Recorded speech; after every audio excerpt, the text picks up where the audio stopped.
and physically locked them in cages. Wow. Until they either died or relented of the symptoms. And one of my great aunts literally was in a cage with her mum and dad.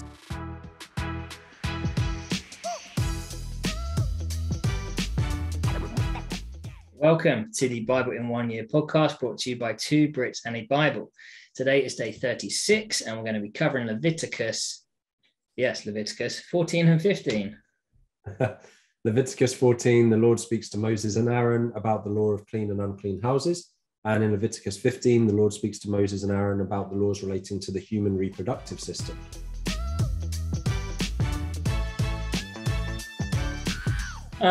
Nice. So we're going to just jump straight into this. For those of you that are, watching, you'll notice I'm in a very different surroundings. I'm actually in the UK for 4 weeks, so I'm sitting in my parents' office, which is great. I've already commandeered one of the most old school blue, green, black and red pens, which is definitely coming home to Canada with me. And bit of a different surroundings, but hey, same old Bible, isn't it? Yes, it is. And I love those pens, and I haven't seen one of those since about 1998. Seriously, I was so happy. So we're just going to dive straight into this, as we sort of try to sometimes. One thing that I wanted to touch on here was in Leviticus 14, where it's actually talking about the guilt offering. I wasn't too sure about what the guilt offering was, to be perfectly honest with you. So I kind of looked it up a little bit, and apparently the guilt offering is designed to, because when someone has been unclean, as we're coming on to, they get sort of sent, they're not allowed in the same communities. They're not allowed to be given their regular sacrifices.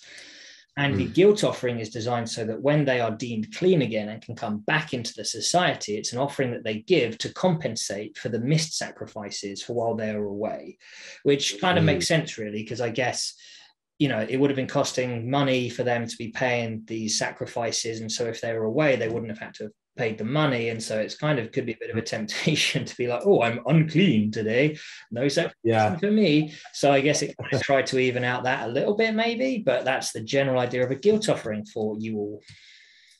Something that struck me about that's really interesting, is because we've joked about like all the different offerings before. You've got the guilt offering, you've got the wave offering, you've got like 7 or 8 different offerings, right? Yes. And one of the things I was going to say today generally about Leviticus 14 is it's just great to know that we don't have to worry about much of this anymore, and the way that Aaron has to go through all this rigmarole, we don't have to worry about any of that. Yeah.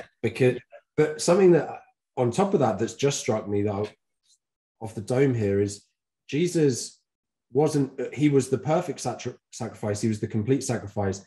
It wasn't just one sacrifice that he covered and answered, right? He covered multiple different types of sacrifice across as well. Yeah. And that's like something I've never thought about before. Yeah. It's just an awesome extra layer. Yeah, it's so good. And one of the things that kind of ties into one of the things that I thought as well, which was along the lines of, God, no matter what you were unclean with, God always provided a way to restore us to purity through sacrifice. Right. And now through Jesus and through his blood shed on the cross and his perfect sacrifice, we always have that way to become pure again. It's just so much easier now, which is great. Well, I've got to throw in some magic numbers again here, I'm afraid, because Leviticus 14:7, 7 times he shall sprinkle the one to be cleansed of the defiling disease. That number 7 again, I'm sorry, but the audience demands of it now that I mention every 7 in the Bible, and there are many. Yeah. So I just thought I'd throw that in quick. Yeah, absolutely. So for Christmas, Melody and I, we actually got given this friggin' incredible, I love my apologetics Bible. We've actually been given an Africa study Bible.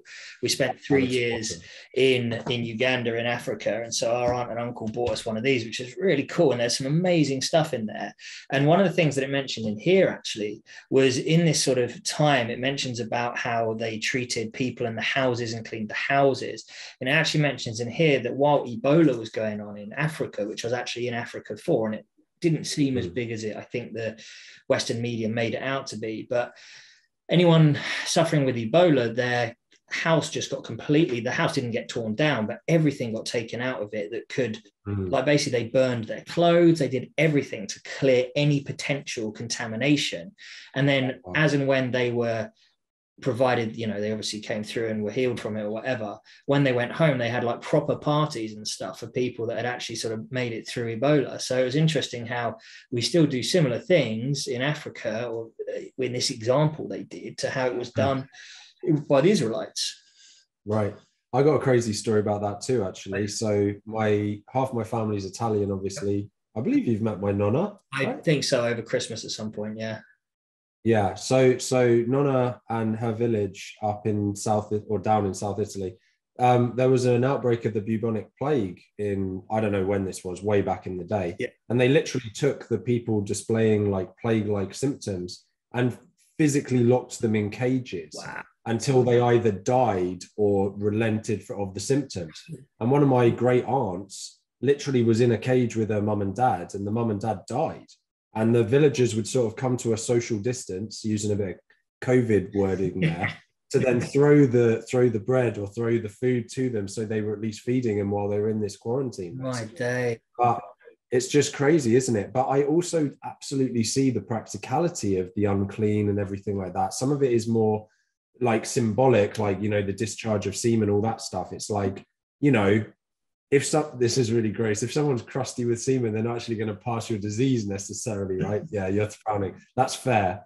But if you have an actual illness, some of these unclean illnesses, or eat certain unclean foods, you could be at risk to yourself and others. Yes. And God needs the civilization to thrive and survive. So absolutely. Yeah. And it was, that kind of ties in, and we've said it a few times, reading through it again just makes so much of it more real. When I was going through this and seeing about women with bleeding beyond their sort of typical monthly menstruation and stuff like that, for me, it just jumped out, the story of the woman that had suffered with bleeding for 12 years and just touched Jesus's cloak and was healed. She would have been a complete outcast in that society for 12 years. She probably wasn't even allowed to be where she was to get up and touch Jesus. She would have bumped against people. This would have been like the absolute, she could have been killed, basically. She could have been stoned for what she was doing. But just by getting close enough to Jesus and trusting him and having faith in him, she was healed. But this whole like, wow, actually that makes it real what she was going through. She wasn't just suffering and like, oh dear, another day, this is unfortunate. This is life-changing for her, and then other people that had similar things. Yeah, I maybe should have gone with that example of the period blood or the abnormal period, particularly, rather than crusty semen. Yeah, looking back. But anyway, adding to that, when I noted down Leviticus 15:19. And I thought it was just a regular period, but the fact that it's actually often an abnormal bleeding is really interesting, because some scholars have suggested that the idea of a woman being unclean if she has this abnormal bleeding, then, rather than just a regular period, obviously completely natural, it was perhaps a chance to give her a bit of a break from her normal routines and her normal sort of duties. Okay. And so it's actually an act of kindness in some way, to give a little bit of respite to people that perhaps needed a bit of time and healing and stuff like that. Interesting. So that even makes more sense. Yeah, well, the first time I read it, I thought it was basically they had a week of being separated because of their period. Then the 8th day, when it stopped, they had to leave another 7 days. But I was like, well, that's 13, 14, 15 days out of the month that they're not allowed with society. That's flipping hard. Right. Then they'd have to do a guilt offering when they got back again. So I'm glad I got the wrong end of the stick with that one, because it was, sort of unnatural sort of bleeding or disease. And what I do like about it is, firstly, I realized that a lot of this stuff was written down. And one of the reasons I think that it was probably written down is because to actually enforce it, unless it was written down, I think it would have been very difficult to enforce a lot of these rules and a lot of these sacrifices and stuff like that. Plus, also then, these were designed to actually help keep the worshipper holy in order to avoid those sorts of unnecessary sacrifices. Because obviously, the more uncleanliness, the more sacrifices, more sacrifice, more money, baby. So I guess it was to prevent that where possible. Definitely. I totally agree with you on that one, mate. So I think that just about wraps it up for today, doesn't it? Yeah, I think so. Well, thanks very much for listening. And if you have any questions, feel free to visit the Facebook page, 2 Brits and aBible. And please consider liking and subscribing to help spread the word of God. Have a lovely day.